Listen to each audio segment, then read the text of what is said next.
हरे कृष्णा। हमारे चैनल में आपका हार्दिक स्वागत है। कभी कभी एक बालक पूरी सृष्टि को बदल देता है। कभी कभी एक माँ की आंखों से निकले आंसू ईश्वर को भी झुका देते हैं। और कभी कभी एक नन्हा सा संकल्प इतना विशाल हो जाता है कि काल भी उसे छू नहीं पाता। आज जो कथा आप सुनने जा रहे हैं वह केवल एक राजा के पुत्र की कथा नहीं, यह एक गर्भ संस्कार की कथा है। यह एक माँ की तपस्या की कथा है।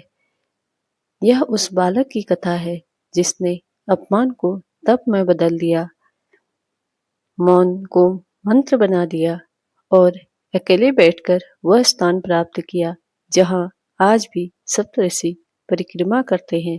यह है ध्रुव की दिव्य कथा।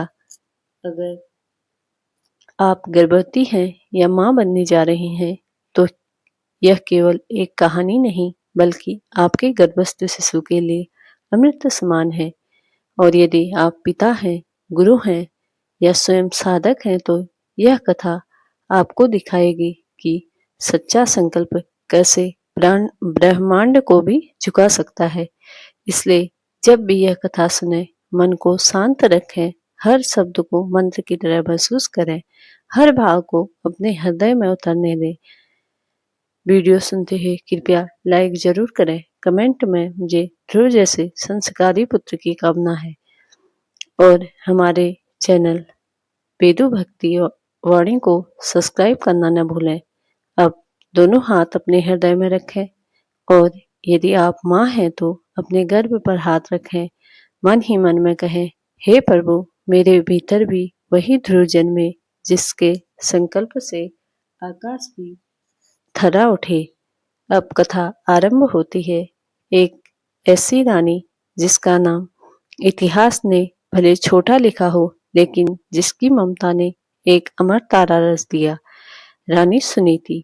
जब कोई स्त्री माँ बनती है तो उसके भीतर केवल एक शिशु नहीं पलता, एक सपना पलता है, एक भविष्य आकर लेता है। रानी सुनीति के साथ भी यही हुआ। वह महल की सबसे प्रिय रानी नहीं थी।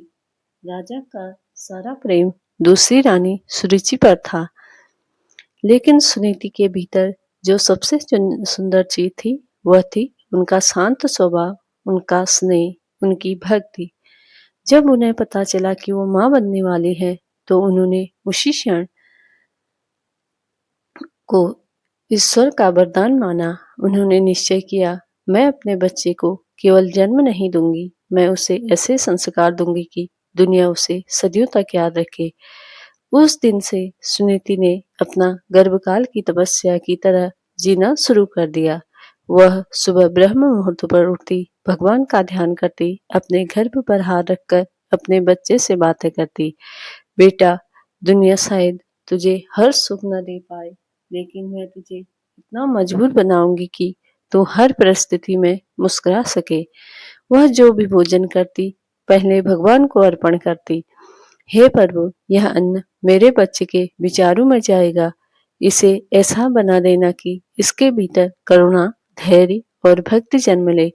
धीरे धीरे महीने बीतते गए। सुनीति ने रामायण, भगवत गीता, उपनिषद सुनना शुरू किया, लेकिन अपने लिए नहीं, अपने गर्भ में पल रहे शिशु के लिए। हर रात उनके कक्ष में एक ही मंत्र गूंजता, ओम नमो भगवते वासुदेवाय। और उसी मंत्र के साथ उनकी धीमी आवाज, बेटा, मैं चाहती हूँ कि तू केवल राजा न बने, तू ऐसा इंसान बने जो स्वयं को जीत ले। समय बीता और एक रात, चांदनी सी भरी शांत रात में, रानी सुनीति ने एक पुत्र को जन्म दिया। महल में कोई उत्सव नहीं, न शंख बजे, न दीप जले, लेकिन देवताओं ने आकाश से देखा और मुस्कुरा उठे, क्योंकि धरती पर एक ऐसे बालक आया था जो एक दिन स्वयं आकाश में अमर हो जाएगा। उस बालक का नाम रखा गया ध्रुव। ध्रुव बचपन से ही अलग था। उसे खिलौने से ज्यादा मंदिर की घंटियां अच्छी लगती थी। वह मिट्टी में खेलते खेलते भगवान का नाम लिखने लगता। एक दिन उसने माँ से पूछा, माँ, क्या भगवान सच में मिलते हैं? सुनीति मुस्कुराई। अगर कोई सच्चे मन से पुकारे तो भगवान कभी दूर नहीं रहते बेटा। ध्रुव के मन में यह बात बैठ गई। लेकिन महल में एक दर्द भी था। राजा उत्तानपाद का सारा स्नेह दूसरी रानी सुरुचि और उसके पुत्र उत्तम पर था। ध्रुव अक्सर दूर खड़े होकर अपने पिता को देखता। वह केवल एक बार पिता की गोद में बैठना चाहता। और फिर वह दिन आया जिसने ध्रुव को हमेशा के लिए बदल दिया। राज सिंहासन पर बैठे थे राजा राज सिंहासन पर बैठे थे। उनकी गोद में उत्तम बैठा था।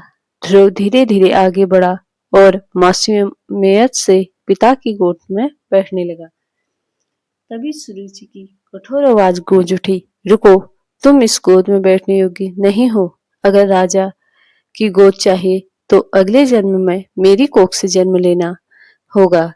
ये शब्द ध्रुव के हृदय में तीर की तरह उतर गए। सबसे बड़ा दर्द यह था कि राजा मौन रहे। ध्रुव धीरे धीरे वहां से चला गया। वह जोर जोर से नहीं रोया, बस माँ को पुकारता रहा। माँ सुनीति दौड़कर आई और उसे सीने से लगाया। ध्रुव रोते हुए बोला, माँ, क्या मैं पिताजी के प्यार के योग्य नहीं हूँ? सुनीति की आंखें भर आई, लेकिन उन्होंने अपने आंसू छुपा लिए और बोली, बेटा, इस दुनिया की गोद तुझे नहीं अपनाती, तब भगवान की गोद तुझे बुलाती है। ध्रुव ने पूछा, क्या भगवान मुझे अपनाएंगे माँ? सुनीति बोली, अगर दिल सच्चा हो तो भगवान कभी किसी को ठुकराते नहीं। उसी क्षण ध्रुव ने निश्चय कर लिया, मैं भगवान को ढूंढने जाऊंगा। अगली सुबह छोटा सा बालक नंगे पांव जंगल की ओर निकल पड़ा। न भोजन, न सहारा, सिर्फ एक संकल्प, मुझे भगवान से मिलना है। जंगल में उसकी मुलाकात देव ऋषि नारद से हुई। नारद जी ने पूछा, इतनी छोटी उम्र में तुम यहाँ क्या कर रहे हो बेटा? ध्रुव बोला, मैं भगवान को ढूंढ रहा हूँ। नारद जी उसकी दृढ़ता को देखकर भावुक हो गए। उन्होंने उसे मंत्र दिया, ओम नमो भगवते वासुदेवाय, और कहा, इसी मंत्र का जाप करो, भगवान स्वयं तुम्हारे सामने प्रकट होंगे।